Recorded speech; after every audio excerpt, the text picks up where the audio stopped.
हुआ और बोला, भाभी आप तो इतने बड़े शहर से आई हो, वहाँ तो सब कुछ मॉडर्न होता है, हमारे यहाँ सब थोड़े ही ऐसी है। कोई बात नहीं देवर जी, मुझे ये सादगी ही पसंद है। चलो राधिका, तुम्हें तुम्हारा कमरा दिखा दूं। जी माँ जी।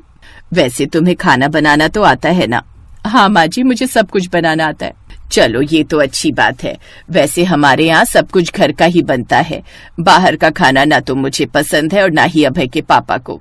हाँ माँ जी, मेरे घर में भी सब घर का बना खाना ही खाते हैं। खासकर सबको मेरे हाथों के बने पराठे बहुत पसंद थे। पराठे? हमारे यहाँ नहीं बनते पराठे वराठे। हमारे यहाँ तो पूरी, कचौड़ी और सब्जी दाल ही ज्यादा बनती है। खैर देखते हैं तुम क्या क्या बना पाओगी। नई बहू पर तंज कसकर उसकी सास कमला अपने कमरे में चली जाती है। उधर राधिका भी मन ही मन सोचने लगती है कि वो कैसे अपने ससुराल वालों का दिल जीते। फिर अगले दिन राधिका सुबह जल्दी उठती है और जल्दी जल्दी सबके लिए रसोई में आलू के पराठे बनाने लगती है। और फिर शायद माँ जी को ये पराठों का नया तरीका पसंद आए। खाने में तो अच्छा ही लग रहा है। राधिका बड़ी उम्मीद से खाने की टेबल पर अपने बनाए पराठे रोल रखती है, जिन्हें सब लोग हैरानी से देखने लगते हैं। अरे वाह राधिका, ये तो कमाल लग रहे हैं। माँ पापा आप भी खाकर देखो ना, आपको पसंद आएंगे। वैसे ये है क्या? पराठे ऐसे थोड़े बनते हैं, ये तो कोई ढाबे का खाना लग रहा है। देखो बहू, आज बना लिया कोई बात नहीं, पर आगे से ध्यान रखना, हमारे यहाँ तो सादा खाना ही बनता है। अब माँ जी, मैंने सोचा थोड़ा अलग ट्राई करूँ। अब अगर आपको पसंद नहीं तो मैं सादे पराठे बना दूंगी कल से। ठीक है, स्वाद तो बुरा नहीं है, लेकिन ये रोज रोज नहीं चलेगा। राधिका को कमला की बात सुनकर थोड़ा बुरा लगता है, लेकिन वो चुप रहती है। वो तो अपने ससुराल का दिल जीतने की कोशिश कर रही थी, लेकिन उसकी सास कमला पहले ही दिन उससे नाराज हो गई थी। ऐसे ही कई महीने बीत जाते हैं। कैसी हो भाभी? अब तो बहू वाली हो गई हो, खूब सुख मिल रहा होगा अब तो। हाँ, सुख के नाम पर पता नहीं खाने में क्या क्या बनाती रहती है। पराठे को गोल गोल करके उसमें चटनी भर देती है बस। अरे आजकल के बच्चे तो ऐसे ही हैं। मेरी बेटी भी पता नहीं क्या क्या अजूबे बनाती रहती है। थोड़ा बहुत ठीक है, लेकिन घर को घर की तरह चलाना चाहिए। अब देखते हैं आगे नई बहुरानी और क्या क्या करती हैं। राधिका अपनी सास कमला और पड़ोसन शालिनी की बातें सुन लेती है। उसे ये सब सुनकर दुख होता है। फिर उसी शाम क्या हुआ? तुम्हारा मुंह क्यों लटका हुआ है? माँ जी को मेरी हर बात में कमी नजर आती है। मैं कितनी भी कोशिश करूँ, लेकिन वो कभी खुशी नहीं होती। राधिका, तुम अपना बेस्ट कर रही हो, माँ को थोड़ा वक्त दो। वैसे तुम्हारे पराठे रोल्स तो सच में कमाल है, तुम क्यों ना इन्हें और लोगों तक पहुँचाओ? मतलब? एक काम करो, तुम ना एक छोटा सा बिजनेस शुरू करो। मुझे यकीन है लोगों को तुम्हारे पराठे रोल बहुत पसंद आएंगे। शादी को कई महीने बीत चुके थे, लेकिन अब तक राधिका अपनी सास कमला को खुश नहीं कर पा रही थी। इस बात से वो दुखी रहने लगती है। अभय भी ये सब देख रहा था।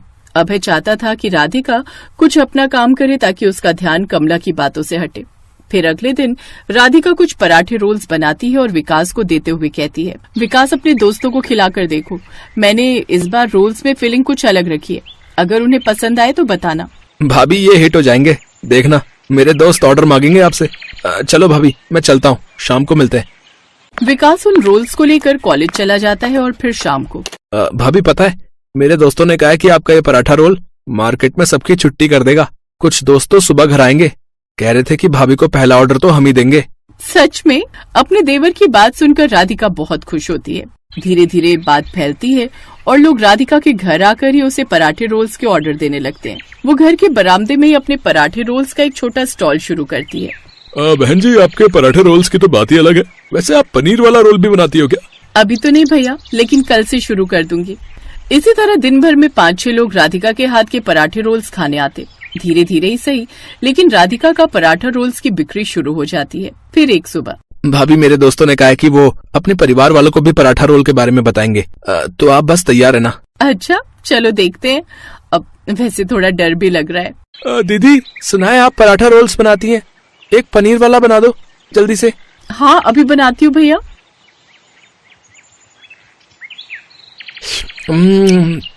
वाह दीदी, ये तो लाजवाब है, मैं कल फिर आऊंगा है।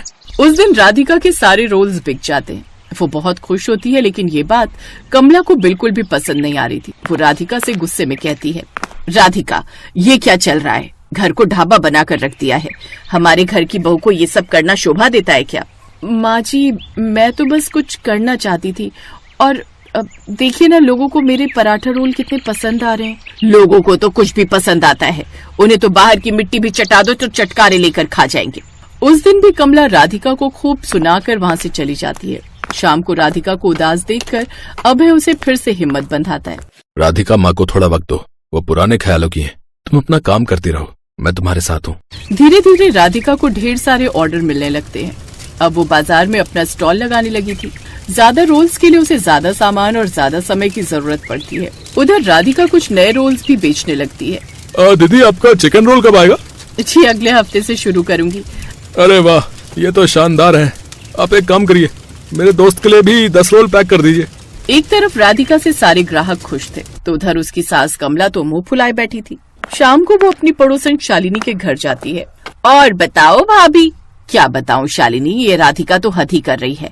अरे पहले घर को बाजार बना दिया, अब बाजार में ठेला लगाए खड़ी रहती है। बताओ, भले घर की बहू ऐसे ठेला लगाती अच्छी लगती है क्या? भाभी, पर मैंने तो सुना है कि लोग उसकी बड़ी तारीफ कर रहे हैं। वैसे आप कभी गई हो क्या उसके स्टॉल पर? मुझे लगता है आपको एक बार तो जाना चाहिए उसके स्टॉल पर। हो सकता है कि आपको वहाँ जाकर अच्छा लगे। है, मुझे क्या खाक अच्छा लगेगा? अरे हमारे जमाने में बहुएं घर संभालती थी, बाहर दुकान